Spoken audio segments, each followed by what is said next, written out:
அஸ்ஸலாமு அலைக்கும் வரஹ்மத்துல்லாஹி வபரகாத்துஹு. அருள்மிக்க ரமலானுடைய மாதத்தில் நன்மையை எதிர்பார்த்து நோன்பு நோற்றவர்களாக நாம் இருக்கிறோம். இந்த ரமலானுடைய மாதம் எதற்காக கடமையாக்கப்பட்டது, அதனால் நமக்கு ஏற்படக்கூடிய பலன் என்ன அப்படிங்கிறத நம்முடைய சேனலில் ஏற்கனவே நம்ம வீடியோவாக கொடுத்துருக்கோம். அந்த வீடியோ நீங்கள் பார்க்கலையா, உங்களுக்காக கீழே டிஸ்கிரிப்ஷனில் லிங்க்கை கொடுத்துருக்கேன், அதில் போய் செக் பண்ணி பாருங்கள். இன்னைக்கு அருள்மிக்க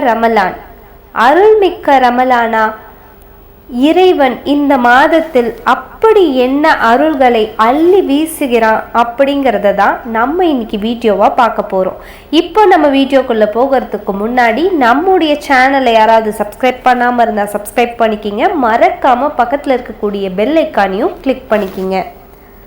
அருள்மிக்க ரமலான், அருள் மிகுந்த இந்த ரமலானுடைய மாதத்தின் செய்திகளை பற்றி நம்முடைய பெருமானார் ரசூல் ஸல்லல்லாஹு அலைஹி வஸல்லம் அவர்கள் எடுத்துரைக்கும் போது ஒரு அழகான விஷயத்தை, நம்மை மெய்சிலிர்க்க வைக்கக்கூடிய ஒரு விஷயத்தை அதிகமாக சொல்லியிருக்காங்க. அது என்ன ஒரு விஷயம்னா, நோன்பு சம்பந்தமா வரக்கூடிய எல்லா ஹதீஸ்கள்லையும் இறைவன் ஒரு செய்தியை சொல்றான்னு சொல்லி ஒரு விஷயத்த சொல்றாங்க. நோன்பு எனக்குரியது, அதற்கு நானே கூலி கொடுப்பேன்னு இறைவன் கூறுவதாக நம்முடைய பெருமானார் ரசூல் ஸல்லல்லாஹு அலைஹி வஸல்லம் அவர்கள் கூறினார்கள். அது மட்டுமல்லாமல் ரமலானுடைய மாதத்தில் நன்மையை எதிர்பார்த்து நோன்பு நோக்கக்கூடிய நோம்பாளியின் வாயிலிருந்து வீசக்கூடிய வாடை அல்லாவிடம் கஸ்தூரியின் வாடையை விட சிறந்தது. எனக்காக நோம்பாளி தனது உணவையும் பானத்தையும் இச்சையையும் விட்டு விடுகின்றார். நோன்பு எனக்குரியது, அதற்கு நானே கூலி கொடுப்பேன். ஒரு நன்மை என்பது அது போன்ற 10 மடங்காகும் என்று அல்லாஹ் கூறுவதாக நம்முடைய பெருமானார் ரசூல் ஸல்லல்லாஹு அலைஹி வஸல்லம் அவர்கள் கூறினார்கள். மேலும் ஒவ்வொரு நன்மையும் 10 மடங்கு முதல் 700 மடங்குகளுக்கு நிகரானது. நோன்பு எனக்குரியது, அதற்கு நானே கூலி வழங்குவேன்.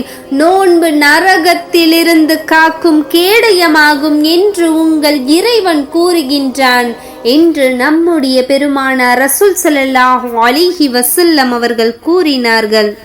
மேலும் யார் நன்மையை எதிர்பார்த்து ரமலானுடைய மாதம் நோன்பு நோக்கிறாரோ அவருடைய முன் பாவங்கள் மன்னிக்கப்படும். இவை அனைத்தையும் விட ஒவ்வொரு இறை நம்பிக்கையாளனும் ஆசைப்படக்கூடிய ஒரு நன்மை, எதிர்பார்த்து ஏங்கக்கூடிய ஒரு நன்மையை இறைவன் இந்த நோன்பின் காரணமாக நமக்கு வழங்குகிறான். இதை பற்றி நம்முடைய பெருமானார் ரசூல் ஸல்லல்லாஹு அலைஹி வஸல்லம் அவர்கள் கூறும்போது, நோம்பாளிக்கு 2 மகிழ்ச்சிகள் உள்ளன. நோன்பு துறக்கும் போது அவன் மகிழ்ச்சி அடைகின்றான். தன் இறைவனை சந்திக்கும் போது நோன்பின் காரணமாக அவன் மகிழ்ச்சி அடைகின்றான். அல்ஹம்துலில்லாஹ். அருள்மிக்க இந்த ரமலானுடைய மாதத்தில் இறைவன் எவ்வளவு நன்மைகளை அள்ளி தெளித்திருக்கிறான்.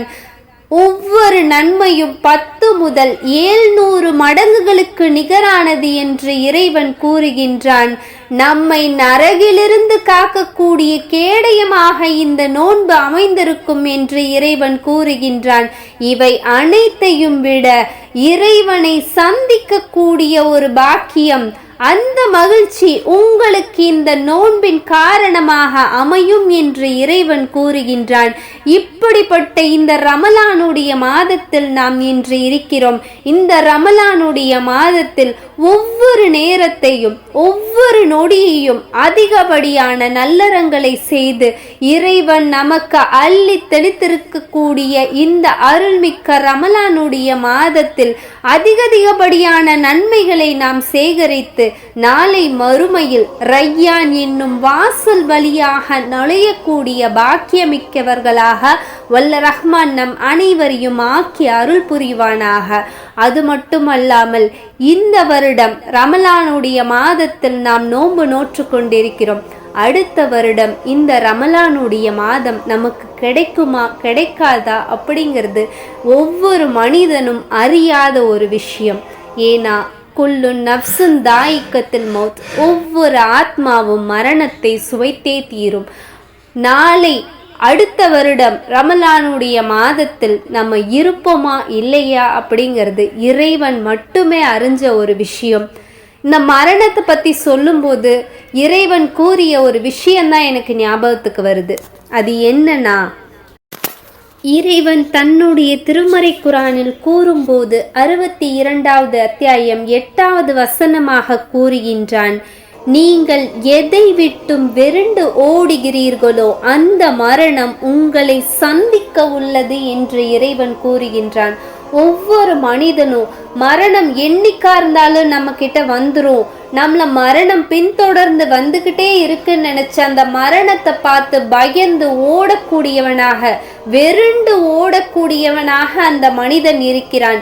ஆனால் இறைவன் கூறும்போது என்ன சொல்றானா, உங்களுடைய மரணம் உங்களை பின்தொடர்ந்து வரல, நீங்க எந்த பாதையை நோக்கி ஓடிக்கொண்டிருக்கிறீர்களோ அதே பாதையில உங்களை எதிர்நோக்கி தான் உங்களுடைய மரணம் வந்துட்டு இருக்கு. கண்டிப்பா உங்களுடைய நேரம் வரும்போது அந்த மரணம் உங்களை சந்திக்கும் என்று இறைவன் கூறுகின்றான். அதனால அந்த மரணத்துக்கு பயந்து, அந்த மரணத்துக்கு முன்னாடி நம்ம எவ்வளோ நல்லறங்களை செய்ய முடியுமோ அவ்வளோ நல்லறங்களை செஞ்சு, எவ்வளோ பாவ மன்னிப்பு தேட முடியுமோ அவ்வளவு பாவ மன்னிப்பு இறைவன் கிட்ட தேடி இந்த அருள்மிகுத ரமலானுடைய மாதத்தில் அதிகப்படியான நன்மைகளை சேகரித்து நாளை மறுமையில் வெற்றி பெறக்கூடிய நல்லடியார்களாக வல்ல ரஹ்மான் நம் அனைவரையும் ஆக்கி அருள் புரிவானாக. அஸ்ஸலாமு அலைக்கும் வரஹ்மத்துல்லாஹி வபரகாத்துஹு.